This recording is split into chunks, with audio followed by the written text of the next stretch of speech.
অস্ত্র মানব এবং বই তুলে দিয়ে জ্ঞান অর্জন এবং চরিত্রকরণের মাধ্যমে এক দক্ষতামেরু দিনদার ইমানদার মানুষ গড়ে তোলার কাজ চালিয়ে যাচ্ছে।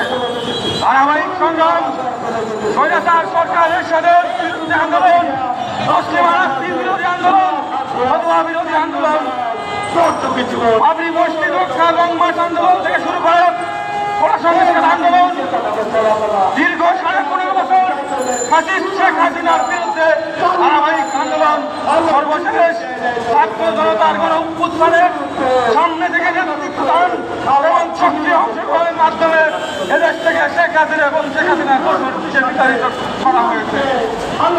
সংগ্রামী সাথী বন্ধুগণ, আজ সেই সমন্বয় যেদিন রংপুরের মাটিতে আবু সাইদ তার বুক পেতে দিয়েছিল, বুলেটের সামনে দুই হাত প্রসারিত করে দিয়েছিল, অন্যায়ের বিপক্ষে দুই হাত প্রসারিত করে দিয়েছিল মুসলমানের পক্ষে।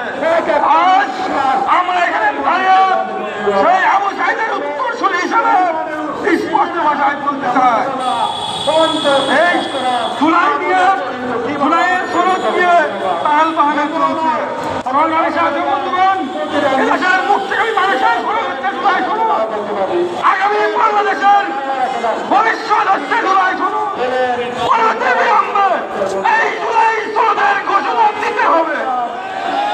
সংগ্রামী সাথী বন্ধুগণ, আমার প্রায় 2,000 রক্ত ঝরেছে, জীবন বিলিয়ে দিয়েছে ছাত্র ভাইরা এই বাংলাদেশের জুলাই গণঅভ্যুত্থানের মাধ্যমে একটি সুন্দর সময় নিয়ে এসেছে।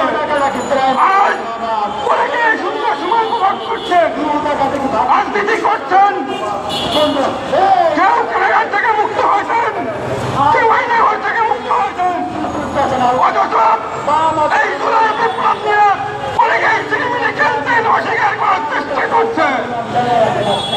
স্পষ্ট ভাষায় বলতে চাই, আজ